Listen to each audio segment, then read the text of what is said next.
Hello Internet and welcome to this day in history for the 22nd of January. Queen Victoria is dead. Britain's monarchy is popular again.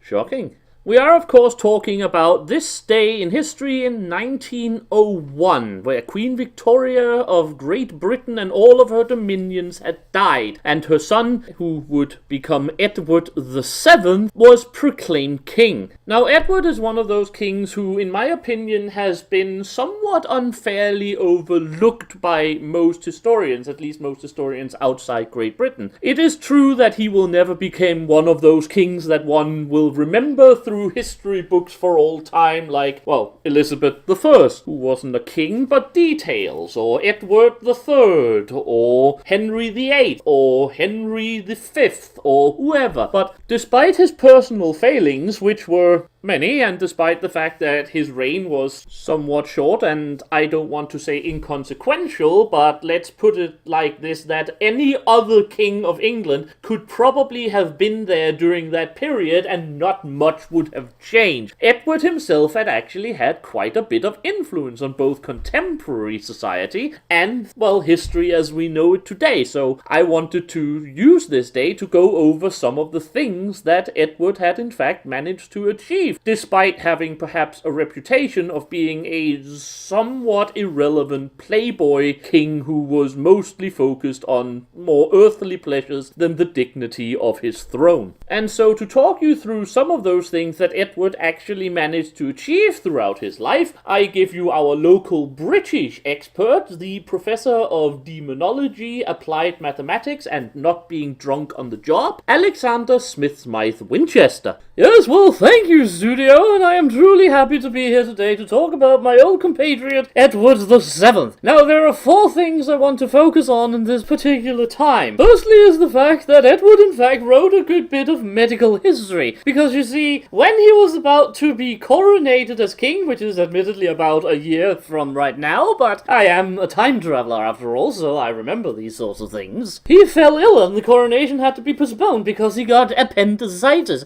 Now, at the time, just surgically curing that was not something you just up and did. And unlike today, it actually carries quite a bit of mortality rate at the time. However, by 1902, antiseptics and anesthesia had developed to that degree that some of the best doctors in Britain agreed to perform the surgical procedure in order to save his life. Now, it was not quite the procedure it is today where you simply remove the appendix, but rather to make an incision in it and then remove the pus that has been gathered there during the inflammation. The surgery succeeded, and the spectacular success of it is actually what is today considered to be the beginning of curing appendicitis surgically rather than hoping that the patient would just get better on his own. So, kudos to you, Edward. It took courage to agree to the operation, but by doing so, he might in fact have saved a multitude of people throughout the 20th century with such a, what we would consider today, inoffensive little cut. Number two that I wish to talk about is his help in re-establishing positive relations between the United States of America and Great Britain. In 1860, the young Edward took a tour of North America, primarily of course Canada, which was at the time still a British possession rather than an independent country under the Commonwealth, but he also spent time in the United States and in fact managed to get prayers said about him in official American churches for the first time anyone in America had done that for a British royal since, of course, 1776. Good job there, Edward. More specifically, his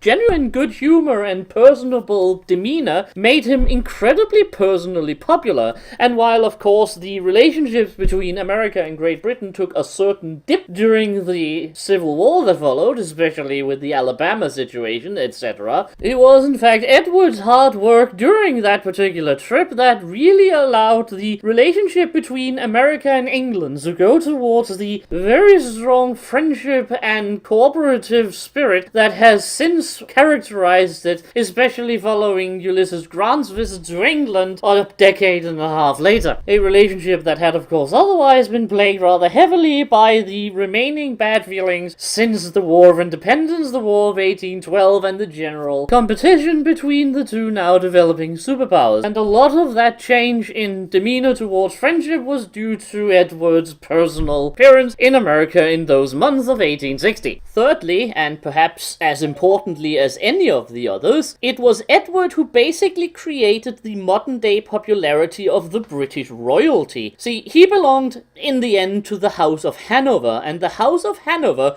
was actually a fairly unpopular bunch. In the first couple of generations, they had been foreigners, interlopers from Germany, in fact. We are, of course, talking here about the attitudes of the common British people. Then came George III, who actually started out really well, and then he went insane. Then came his son, who was a, to quote Blackadder, which is in fact very true to real life, a wastrel, fat, flatulent git. After that came the second son of George III, William IV, who was somewhat inept and a bit of a non-entity even if he meant well. And then came, of course, Edward's mother, Victoria, and Victoria was in her early years actually rather popular, as you could imagine. She was a 17-year-old girl who immediately had a whirlwind romance with a fairly good-looking cousin of hers, who she obviously was deeply in love with. The populace kinda love that kind of thing. Unfortunately, she never forgot her royal dignity in any way, so she was never really all that close to the general populace as such, much actually like her great-granddaughter Elizabeth these days. Respected and loved, but perhaps not liked, and of course the last 40 years of her reign she was basically in seclusion from the general populace after the death of her husband Albert.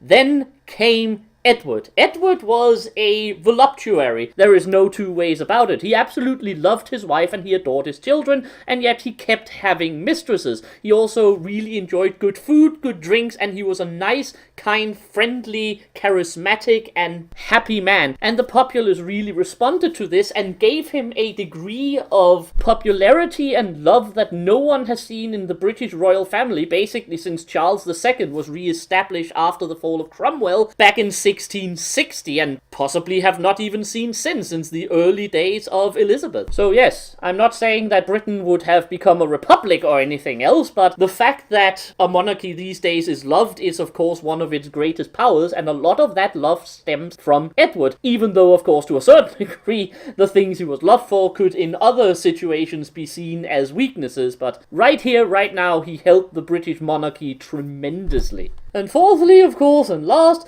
Edward's relationship with his family throughout Europe was actually really positive, considering the fact that he had siblings and nieces and nephews in practically every royal family on the continent. And in fact, it can be argued that his personal influence, because people liked him so much, might in fact have postponed the First World War for almost a decade, simply because Wilhelm II of Germany didn't like to make war against his uncle. Of course, this is conjecture, but if it's true, then once again, done something really good by accident, as that extra decade would definitely have given Britain and France much greater chance of rearming themselves and getting ready for the onslaught that was to follow in 1914. Okay, this is the kind of time where I would usually have an interview with someone, but since this video is already running really long, I in fact think that I have made my claim really nicely about all the things that Edward actually did and why he is important to be remembered despite being otherwise sometimes a bit forgotten by the general historical society. Back to the studio. Thank you, Professor. It was very nice of you, in fact, to spare us from more interviews with ranting English ladies. Anyway, I don't have anything really to add to this sort of thing. I think the Professor went over all the things I wanted to talk about and made it fairly clear for all of you, I would hope, why I consider Edward to be someone who is worthy of being remembered, even if he will, of course, never be considered one of the great kings of European history. Anyway, that was today's historical headline. I shall be back tomorrow with another one. Until then, I have been the Sage, and I wish you all a very happy day.